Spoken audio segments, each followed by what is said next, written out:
নমস্কার বন্ধুরা, rich recipe চ্যানেলে তোমাদের সকলকে আরও একবার স্বাগত জানিয়ে একটা দুর্দান্ত রেসিপি নিয়ে চলে এসেছি। আজকে একটি মাত্র কাঁচা আলু দিয়ে মোগলাই পরোটা বানিয়ে দেখাবো এবং এই পরোটা খেতে এতটা টেস্টি হয় এবং এতটা ক্রিস্পি, পুরো ভিডিওটা না দেখলে বুঝতে পারবে না এবং কতটা আওয়াজ মুচমুচে হচ্ছে। আশা করি দেখে তোমরা বুঝতে পারছো আর ভীষণ ক্রিস্পি হয়েছে। একবার এই মোগলাই পরোটা বানাতে শিখে গেলে বন্ধুরা দোকান থেকে কিনে আর খেতে ইচ্ছে করবে না, এটা এতটাই টেস্টি হয়। এবং ভেতরে স্টাফিংটা দেখো, অত্যন্ত লোভনীয়। এই মোগলাই পরোটা তোমরা সহজেই বাড়িতে তৈরি করে নিতে পারবে। আর রোজ রোজ রুটি পরোটা খেতে ভালো না লাগলে যে কোনো সন্ধ্যাবেলায় অথবা সকালে জলখাবারে কিন্তু এই পরোটা বানিয়ে ফেলাই যায়। তো চলো বন্ধুরা, পুরো ভিডিওটা স্কিপ না করে তোমরা দেখতে থাকো। আশা করছি আজকের ভিডিওটাও ভীষণ ভালো লাগবে। এখানে মোগলাই পরোটা বানাবার জন্য নিয়েছি একটা আলু, একটি পেঁয়াজ কুচি, আর কাঁচা লঙ্কা কুচি, ধনেপাতা কুচি। তবে ভালো মতো কুচি করে নিতে হবে। চপার থাকলে চপার বোর্ড তোমরা সাহায্য নিতেই পারো। আর এখানে আমি এখন আলুটাকে গ্রেট করে নেব, তার জন্য একটা গ্রেটার নিয়েছি। আর গ্রেটারের ছোট অংশটা দিয়ে প্রথমে আমি গ্রেট করছিলাম, কিন্তু অত্যন্ত ছোট হয়ে আলুটা বেরোচ্ছিল, তাই আমি ভাবলাম যে গ্রেটারের যে বড় অংশটা রয়েছে, মানে মাঝারি অংশটা, তো সেই অংশটা দিয়ে আমি গ্রেট করে দেখি। তো তার জন্য আমি কিন্তু বড় অংশটা দিয়ে এখন গ্রেট করছি। আর অবশ্যই আলু গ্রেট করার সময় কিন্তু বন্ধুরা জল, বাটির মধ্যে জল নিয়ে নেবে। যদি একরকম কষ বেরোয় তো সেই কষের জন্য আলুটা কিন্তু লাল হয়ে যায়, তার জন্য জলের মধ্যে রেখে কাজটা করলে আলুটা ফ্রেশ একদম পরিষ্কার থাকে। তো আমি এইভাবে জল পাল্টে নিয়েছি দুবার, আর এইভাবে জল পাল্টে আলুটাকে ভালো মতো ধুয়ে নিয়েছি।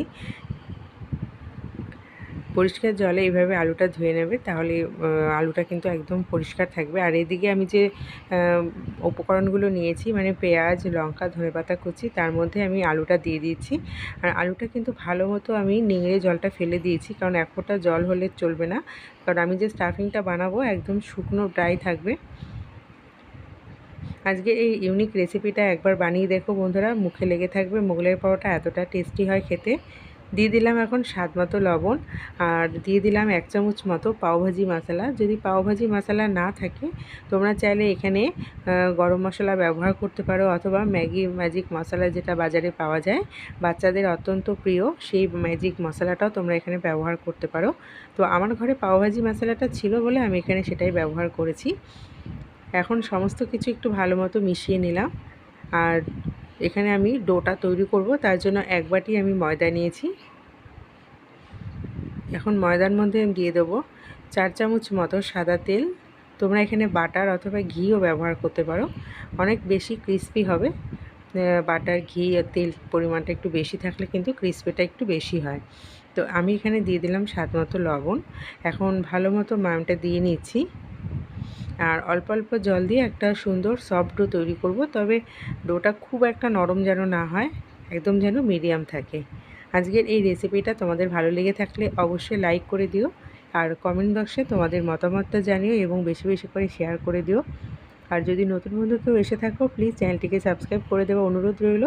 আর পাশে থাকা বেল আইকনটিও কিন্তু অন করে রাখবে, আমি যখনই নতুন রেসিপি আপলোড করব নোটিফিকেশানটা সবার প্রথম তোমাদের কাছে গিয়ে পৌঁছে যাবে।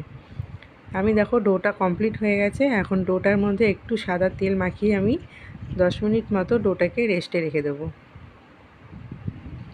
আর এখন একটা বাটি আমি চাপা দিয়ে এইভাবে রেখে দিলাম।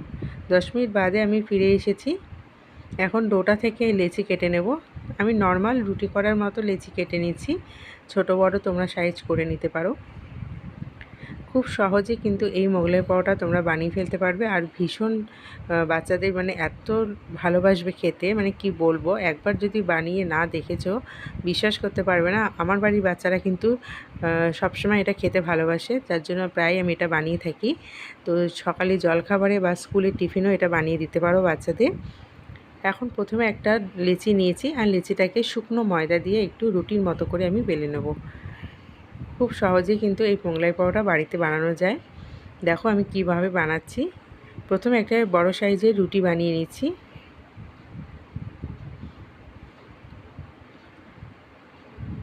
আর একটু পাতলা করে এটা বেলতে হবে, বেশি মোটা হলে কিন্তু ক্রিস্পি হবে না। একটু পাতলা করে বেলবে। আশা করি দেখে বুঝতে পারছো যে আমি কতটা পাতলা করে এটা বেলেছি। চারিদিক ভালো মতো এটা ছড়িয়ে বেলতে হবে। এখন আমি যে পুরটা বা স্টাফিংটা বানিয়ে রেখেছিলাম সেই স্টাফিংটা মাঝখানে দিয়ে দিলাম, একদম মাঝ বরাবর দেবে। আর আমি যে কায়দায় এটা ভাজ করেছি, এক ফোঁটা কিন্তু স্টাফিং বাইরে বেরিয়ে আসেনি তেলে ভাজার সময়, বা খুলেও যায়নি। তাই মনোযোগ সহকারে তোমরা দেখতে থাকো, ভীষণ ভালো লাগবে। চারিপাশে এইভাবে একটু প্লেন জল আমি লাগিয়ে দিচ্ছি, মানে প্লেন জলটা কিন্তু আঠার কাজ করে, এটা আমরা অনেকেই জানি। ময়দার মধ্যে এইভাবে প্লেন জল মাখিয়ে নিলে কিন্তু আঠার কাজ করে। এবার ভালো মতো আমি ভাজ করে দিলাম একটা পার্ট, অপর পার্টটাকেও আমি ওপরে দিয়ে দিলাম। আর দুটো সাইড তোমরা দেখতে পাচ্ছ, এই দুটো সাইডও প্লেন জল আমি মাখিয়ে নিয়েছি। আর ভালো মতো একটু আঙুল দিয়ে চিপে দিতে হবে, না হলে কিন্তু স্টাফিংটা বেরিয়ে যেতে পারে, তার জন্য ভালো মতো চিপে দেবে। আর মাঝখানটা একটু হালকা হাতে প্রেস করে দিলে কিন্তু স্টাফিংটা চারিদিকে ছড়িয়ে গেল। রেডি হয়ে গেল আমার একটা মোগলাই পরোটা। তুলে নিচ্ছি। এরকম কায়দায় আরও বাকি তিনটেও আমি তৈরি করে নেব, আর সমস্তটাই তোমাদের সামনেই করছি, তোমরা দেখেই বুঝতে পারবে। আশা করছি কোনো অসুবিধে ডাউট থাকলে তোমাদের ক্লিয়ার হয়ে যাবে। আর যদিও কোনো ডাউট থেকে থাকে তোমরা কিন্তু কমেন্ট সেকশনে আমাকে জানাতে পারো।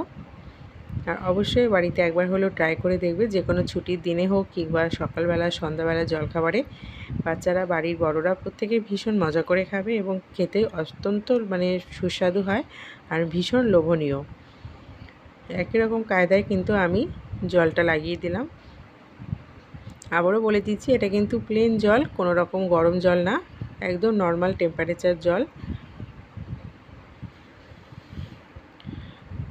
একটার উপর আর একটা পার্ট আমি দিয়ে দিয়েছি, আর দুপাশে আবারও একটু জল লাগিয়ে আমি মাথার দিকটা, পেছনে নিচের দিকটা, মানে দুটো দিক আমি এভাবে বন্ধ করে দিলাম। আর আঙুল দিয়ে একটু শক্ত করে প্রেস করে দিতে হবে। হালকা হাতে মাঝখানটা একটু ডাবিয়ে দিলাম যাতে স্টাফিংটা চারিদিকে ছড়িয়ে যায়। এরপরে যে কাজটা আমাকে করতে হবে সেটা হচ্ছে, একটা কাঁটা চামচ আমি নিয়ে নিয়েছি। দুটো পরোটা একসাথে রেখে দিলাম, আর একটা কাঁটা চামচ আমি নিয়ে ঠিক একটু হালকা মতো আমি এইভাবে করে ফুটো মতো করে দিচ্ছি, মানে খুব একটা ফুটো না, জাস্ট হালকা ছোঁয়া, মানে ছোঁয়ার মতো। এতে কি হবে, আমার খুলে যাবে না, মানে আমি যে ভাঁজ করে দিয়েছি না, ওটা খুলবে না। আর যদি এটা না করা হয় তাহলে কিন্তু অনেক সময় তেলে দেওয়ার পর অংশগুলো খুলতে থাকে, পার্টগুলো, আর খুলে গেলে তো স্টাফিংটা বেরিয়ে যাবে। তার জন্য একটা কাঁটা চামচ দিয়ে ঠিক এই রকম কায়দায় একটু ছোপ ছোপ মতো বসিয়ে দিলে কিন্তু ওটার খুলে যাবে না। তো আবারও আমি একটা বানিয়ে নিচ্ছি, দেখো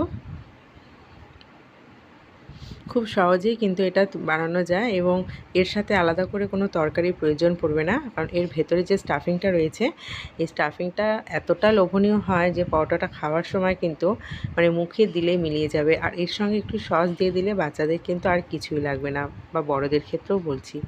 তো একই কায়দায় কিন্তু আমি দেখো তৈরি করে নিয়েছি 4টে পরোটা।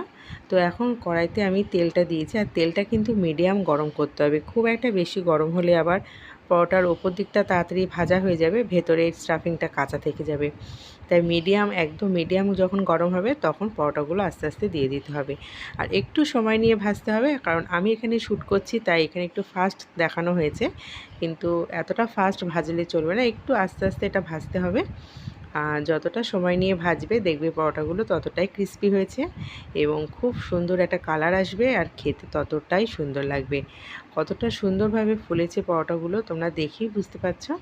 এই কায়দায় একবার বানিয়ে দেখো বন্ধুরা, মুখে লেগে থাকবে। এটা এতটা টেস্টি হয় আর এতটা লোভনীয় হয়, বাড়ির বাচ্চা বড় প্রত্যেকে কিন্তু বাইরের মোগলাই পরোটা না খেয়ে এই পরোটা খাওয়ার জন্য বায়না করবে।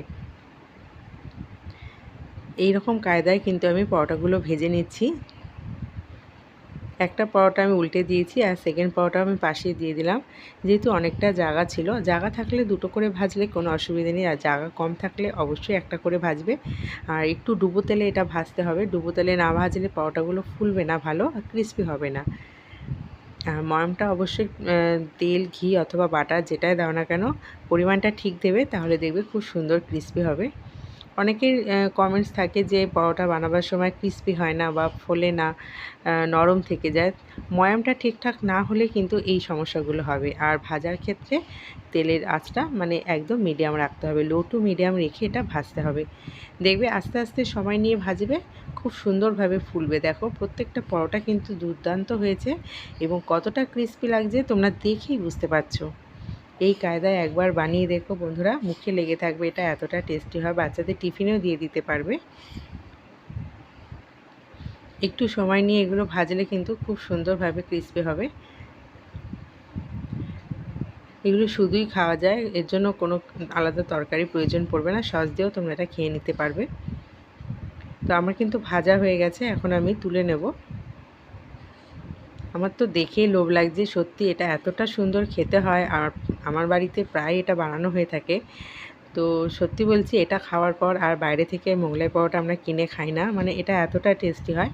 যখনই চটজলদি কিছু খাবার ইচ্ছা হয় আমরা কিন্তু এটা বানিয়ে নিই। এমনকি বৃষ্টি মরশুমে সন্ধ্যাবেলার দিকেও কিন্তু চা কফির সঙ্গে বা বাড়িতে কোনো অতিথি আসলো, চটজলদি তোমরা কিন্তু এই নাস্তাটা বানিয়ে নিতে পারবে।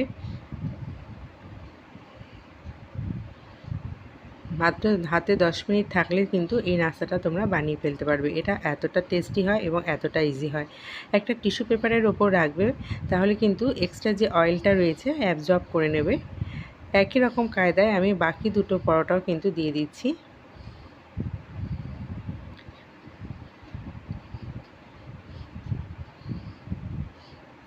এই কায়দায় একবার তোমরা বানিয়ে দেখো বন্ধুরা, সত্যি বলছি, একবার বানালে কিন্তু বাড়ির প্রত্যেক সদস্যরাই বারবার তোমাদের রিকোয়েস্ট করবে যে এই মোগলাই পরোটা বানাবার জন্য। আর কতটা আস্তে আস্তে এটা ভাজা হবে দেখেই বুঝতে পারছো। আমি মাঝে মাঝে কিছুটা স্লো মোশন দিয়েছি, কারণ বেশি একটা ফাস্ট আমি রাখিনি, তাহলে অনেক বন্ধুদের হয়তো বুঝতে অসুবিধা হবে যে এটা একটু বেশি হাই ফ্লেমে ভাজা হচ্ছে, কিন্তু সেটা নয়। একদম লো টু মিডিয়াম আছে এটা ভাজতে হবে, তাহলেই কিন্তু এতটা সুন্দর ক্রিস্পি হবে। দেখো, দেখেই বুঝতে পারছো, এটা আমি উল্টে দিয়েছি, কতটা সুন্দর ক্রিস্পি হয়েছে। আবারও বলে রাখছি বন্ধুরা, যদি রেসিপিটা ভালো লেগে থাকে অবশ্যই আমাকে লাইক করে দেবে ভিডিওটা, এবং বেশি বেশি করে শেয়ার করে দেবে সকলের কাছে, যাতে সকলেই মাত্র 10 মিনিটে একটি কাঁচা আলু দিয়ে এই মোগলাই পরোটা বানিয়ে ফেলতে পারে। আর যদি কোনো ডাউট থেকে থাকে অবশ্যই কমেন্ট সেকশানে মতামতটা জানাবে তোমাদের কেমন লাগলো। আর নতুন বন্ধু এসে থাকলে প্লিজ আমার চ্যানেলটিকে সাবস্ক্রাইব করে পাশে থাকা বেল আইকনটিও কিন্তু সবসময় অন করে রাখবে, কারণ আমি যখনই নতুন রেসিপি আপলোড করব নোটিফিকেশানটা সবার প্রথম তোমাদের কাছে গিয়ে আগে পৌঁছে যাবে। দুটো পরোটাই কিন্তু আমার ভাজা একদম কমপ্লিট হয়ে গেছে, এখন আমি গরম গরম পরিবেশন করব। তো চলো দেখো বন্ধুরা, প্রত্যেকটা পরোটা কতটা ক্রিস্পি হয়েছে, কতটা মুচমুচে হয়েছে, বাইরে থেকে দেখে কি দারুণ লাগছে, আর ভেতরটা ঠিক ততটাই টেস্টি। আমার পুরো ভিডিওটা দেখার জন্য তোমাদের অসংখ্য ধন্যবাদ জানিয়ে আজকের মতো রেসিপিটা এখানেই শেষ করছি। আবার চলে আসবো নতুন একটা রেসিপি নিয়ে। ভালো থেকো, সকলকে ভালো রেখো।